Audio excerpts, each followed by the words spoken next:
Baik, ini saya tambahi ya keterangan terkait dengan partial fraction yang melibatkan akar kompleks. Jadi di buku Pak Ali itu ada yang akar-akarnya real, kemudian yang akarnya kembar, kemudian yang ada juga yang akarnya kompleks. Yang kasus ketiga ini akarnya kompleks, penjabarannya seperti ini.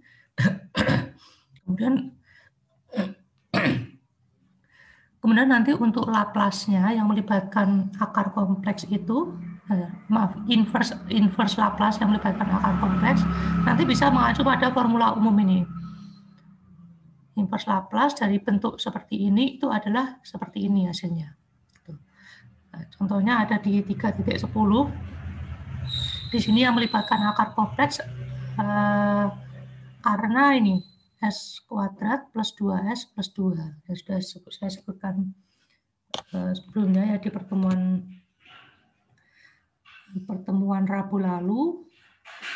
Ini kalian baca sendiri, kalian amati gitu ya.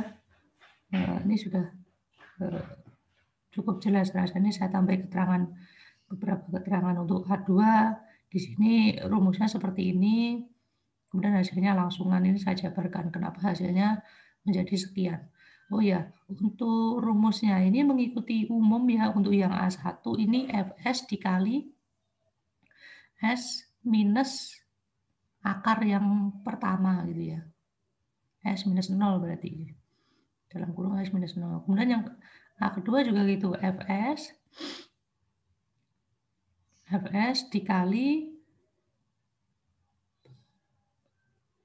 bedanya S minus S2 misalkan. Kalau di sini dikatakan S1, kalau misalkan S di sini S0, S1-nya 0, kemudian di sini ada S2 dan S3. Jadi ini S minus S2 hasilnya seperti ini. Kemudian yang A3 ini langsung hasilnya. Nah, kemudian Laplace dari bentuk ini itu dipecah menjadi Laplace sekian plus ya, inverse Laplace sekian plus inverse Laplace sekian. Nanti hasilnya adalah seperti ini. Jadi ini mengikuti dari 2E K1T dan seterusnya. Hasilnya seperti ini. Jadi untuk inverse Laplace yang melibatkan akar kompleks bisa mengacu pada rumus ini.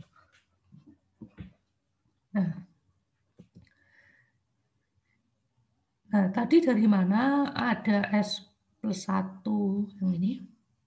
S plus 1 plus I sama S plus 1 minus I itu dari mana? Sudah saya sebutkan juga di pertemuan sebelumnya itu, karena dia ada di sini. Kan yang akan dipecah ini, kemudian kita cari S1, S2-nya pakai rumus ABC, dapatlah ini. Kemudian dimasukkan S minus S1, ini dimasukkan ke sini. Kemudian S minus S2, S2-nya masukkan ke sini, jadinya seperti ini. Sehingga pemecahannya A1 per S, A2 per ini, plus A3 per ini. Tuh cara mecahnya. Nah, setelah dipecah baru kita cari nilai A1, A2, dan A3. Nah, untuk yang nomor 3D, sini kan S kuadrat, berarti memiliki dua akar, yaitu berapa? 0 dan 0, kembar berarti. A1 per S kuadrat plus A2 per S plus, nah sini S kuadrat plus 1, sehingga seperti apa jadinya? S kuadrat plus 1 sama dengan 0, sehingga S kuadrat sama dengan minus 1. Nah, akar minus 1 itu tidak ada, dia imajiner. Nah, karena di sini S kuadrat, berarti akarnya ada dua.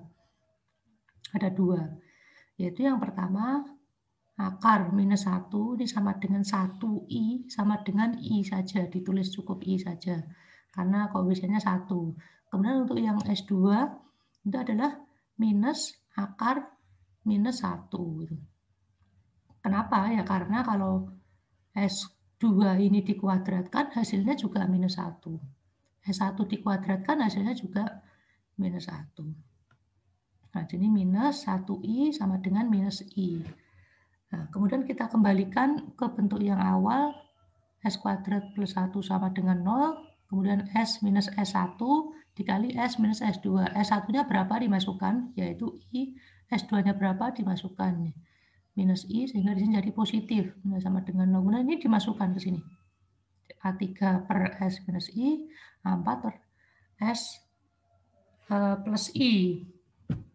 Nah, kita cari, mungkin yang A1 dulu ya. Yang A1 sudah kita bahas, yang A2 juga sudah kita bahas. Nah, ini ya turunannya dari bentuk 6 per S kuadrat plus 1, ada keterangannya di sebelumnya nih. 6 per S kuadrat plus 1, ini turunan berantai. Jadinya seperti ini. Jadi seperti ini, jadinya minus 12S per S kuadrat plus 1 kuadrat. Jadi seperti ini, ketika S-nya dimasukkan sama dengan 0, maka nilainya sama dengan 0. Berarti A2-nya 0. Nah, untuk yang A3, ini limit S mendekati akarnya. Berarti untuk di sini akarnya berarti I.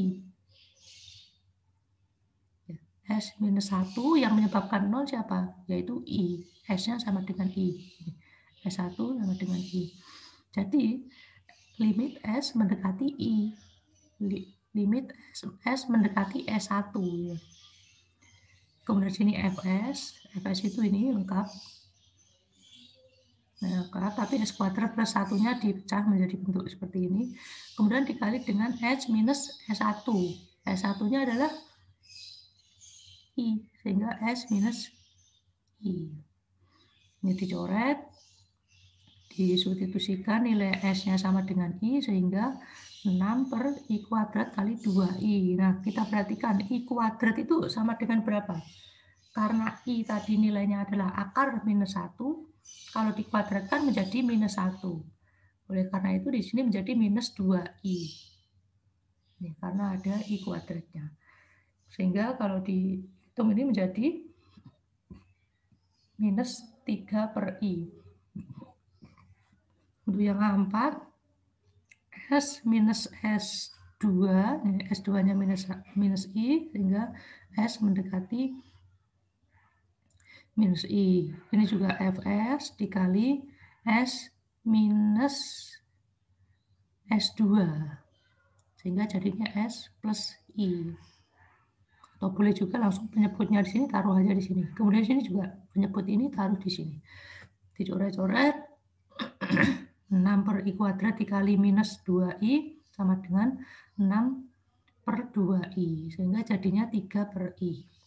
Nah, ini I kuadrat sudah saya jelaskan dulu. Kemudian kita kembalikan jadinya seperti ini. 3 per I-nya saya taruh bawah, saya taruh bawah. Sehingga kalau di inverse Laplace-kan seperti ini, bisa dipecah. Nah, karena rumus umum di sini I-nya ada di atas ya, sementara ini I-nya di bawah.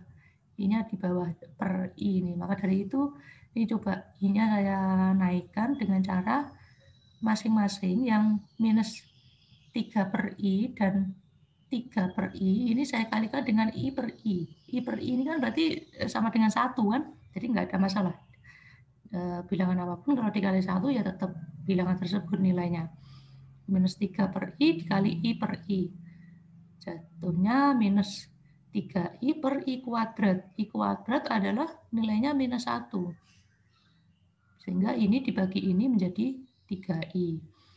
Kemudian yang 3 per I dikali I per I, bla bla bla, sehingga minus 3I. Kemudian saya kembalikan ke bentuk yang saya substitusikan ke bentuk yang ini, sehingga hasilnya seperti ini. Sehingga inverse Laplace yang kita cari adalah seperti ini. Inverse Laplace dari 3I per S minus I plus minus 3I per S plus I. Ini sama dengan berapa? Nah, ini kita identikan dengan rumus umum seperti ini. Kalau di sini ya, coba kita amati bentuk ini dan ini. Berarti A-nya 0. A-nya 0, kemudian B-nya 3 ya. B-nya 3. A-nya 0, B-nya 3. Kemudian yang sini S, K1. K1 itu suatu konstanta. Di sini nggak ada. Berarti K1-nya 0. K2. K2 itu yang melekat di I, yaitu nilainya 1. Berarti K2 sama dengan 1.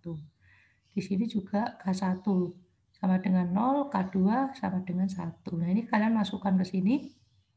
Sehingga jadinya 2E pangkat 0 kali T, karena K1-nya itu 0. Kemudian A-nya 0. Oke, sehingga suku ini 0 minus B. B-nya adalah 3. 3 sin K2. K2-nya adalah 1. Sehingga jadinya seperti ini. Minus 6 sin T. Sehingga kalau secara total ditambahkan dengan inverse Laplace yang suku ini, jadinya adalah sekian ya, 6 TUT minus 6 sin TUT. Bisa dikatakan tulis seperti ini. Oke, saya rasa itu penjelasan dari saya yang terkait dengan akar kompleks ya. Oke, semoga cukup jelas. Sekian, terima kasih atas perhatiannya.